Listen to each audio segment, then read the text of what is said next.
Çok güzel bir program. Hem yer güzel, hem çok geniş bir çevre.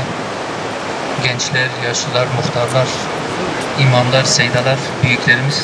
Allah hepinizden razı olsun. Çok güzel bir birliktelik. Allah-u Teala bunu ahirette de cennetlerde de birlikteliğe vesile kılsın. Allah-u Teala bu güzel çalışmaları, bu güzel birlikteliği memleketin ıslahına, insanlarımızın, toplumumuzun ıslahına, Allah'a yakınlaşmasına, Hakk'a yakınlaşmasına, haramdan, günahtan uzaklaşmasına vesile kılsın. Özellikle genç kardeşlerime ayrıca teşekkür etmek istiyorum. Onlar bizim geleceğimizdir. Allah'ın izniyle bu davanın geleceğini inşa edecek olan kardeşlerimiz, geleceğin siyasetçileri, geleceğin seydaları, geleceğin önder olacaksınız. Bizim sizden böyle bir beklentimiz var. Bu toplumun size bu yönde ihtiyacı var.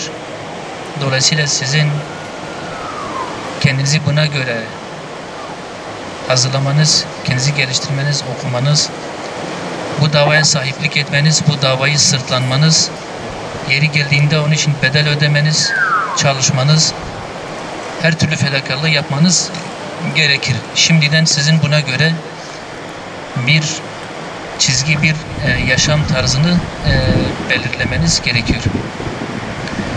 Değerli kardeşlerim, aziz büyüklerim, bizim siyasetimizin de temelinde memleketin ıslahı var, toplumun ıslahı var. Bizim Allah'a hamdolsun makam, mevki, ihale gibi bir derdimiz yok. Bu memlekete kim hizmet ediyorsa bu topluma, bu toplumun değerlerine, inancına, aziz İslam dinine kim hizmet ediyorsa, kim onun için dertleniyorsa, kim onun için üzülüyorsa o bizim kardeşimizdir. Biz kardeşiz, yolumuz bir, amacımız bir, hedefimiz birdir. Bizim bundan başka da bir hedefimiz yok. Siyaseti tercih etmemizin de sebebi belki bu yoldan İslam'a, bu davaya, bu memlekete, bu millete daha hayırlı bir hizmet yapılır diye biz bu yola girmişiz. Dolayısıyla bizim sadece memleket sevdası, memleket için hizmet anlamında bir gayemiz var. Allah-u Teala bundan başka da bir gayet bize nasip etmesin. Hüdapar'ın da temel farkı budur değerli arkadaşlar. Evet, Hüdapar siyasi bir partidir ama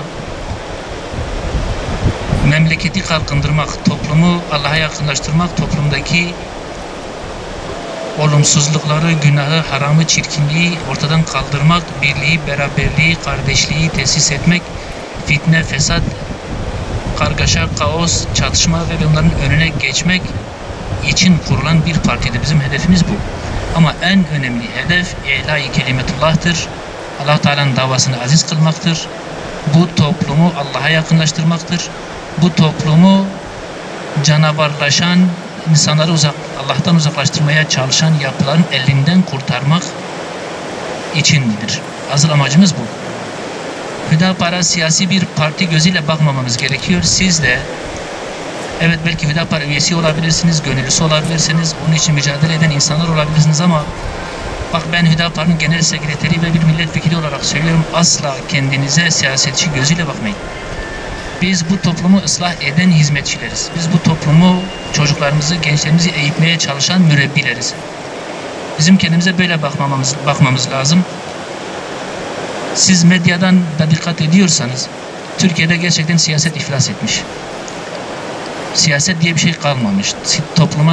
Toplumun değerlerine, toplumun inancına, İslam'a, güzel ahlaka, aileye hizmet eden siyaset kurumu kalmamış. Bu nedenle her geçen gün toplum batıyor. Aile kurumu gidiyor. Evlilikler kalkıyor. Boşanmalar artıyor. Ahlaksızlık, günah her tarafı kasıp kavuruyor. Gençler günah bataklığına saplanıyor. Her geçen gün biraz daha biz kendimizden uzaklaşıyoruz, inancımızdan uzaklaşıyoruz. Kendimizi değil batıyı, batının o pis değerlerini yaşıyoruz, o günahkarlığını yaşıyoruz. Millete hizmet ediyoruz. Şimdi Hüdapar'ın amacı bu toplumun bu kötü gidişatını durdurmak. Bu toplumu kurtarmak, Allah-u Teala yakınlaştırmak. Türk'ü, Kürt'ü, Laz'ı, Çerkez'i kim varsa bu topraklarda yaşayan herkesi kardeş yapmak, İslam şemsiyesi altında birlik ve beraberliği tesis etmektir. Yine dikkat ederseniz siyaset kurumu içerisinde Hüdapar bir yıldız gibi ayrıştı. Belirgin bir fark ortaya koydu. Tek başına ön plana çıktı. Herkesin umudu bugün Hüdapar'dır. Evlilikler azalmış. Kadının beyanını esas alıyorlar. Bir yasa getirmişler. Aileyi korumak adı altında ama aileyi darmadağın eden, evlilikleri bitiren bir yasa. Bir adam eşine öf derse hemen polisi arayıp mahkemeyi, savcıyı ailenin içerisine koyuyor. Hemen evden uzaklaştırma ve boşanma. Şimdi polisin, savcının, mahkemenin girdiği bir aile içerisinden o ailenin muhafaza edilmesi mümkün değil. Biz ne diyoruz? Biz diyoruz ki bunu yapmayın. Aile biterse hepimiz biteriz. Geleceğimiz biter, çocuklarımız biter, hepimiz helak oluruz. Hemen savcı polisi koymayın. Bir ara buluculuk sistemi olsun, bir heyet olsun. İki taraftan birer kişi, anne tarafından bir kişi, baba tarafından bir kişi arabulucu olsun. Bizim bir örfümüz var. Bir aile içerisinde sorun çıktığı zaman iki tarafın da büyükleri, aksakallılar araya girer, barıştırır, aileyi kurtarır. Ama şimdi özellikle büyüklerin araya girmemesi için hemen savcı polisi devreye koyuyorlar. Kades diye bir şey imal etmişler. Oraya müracaat eden herkesin ailesi gidiyor. Bak ailemiz gidiyor, biz defalarca, yıllardan beri uğraşıyoruz aile sistemi içerisinde bir ara bulucu komisyon koyalım. Bu ara bulucu komisyon mahkeme açılabilir, bu aile artık kurtarılamaz, boşansın demeyene kadar dava açılmasın diyoruz ama sesimizi kimseye işittiremiyoruz. Elhasili bu sadece bir örnek değerli kardeşlerim. Bugün bizi bekleyen çok büyük sorumluluklar, büyük işler var. Bu toplumu kurtarmak, bu nesli muhafaza etmek, İslam'ı aziz kılmak vallahi sizin işinizdir. Sizden başka bu işte uğraşan başka hiç kimsenin işi değil. Başka hiç kimsenin derdi değil. Bu dert bizimdir.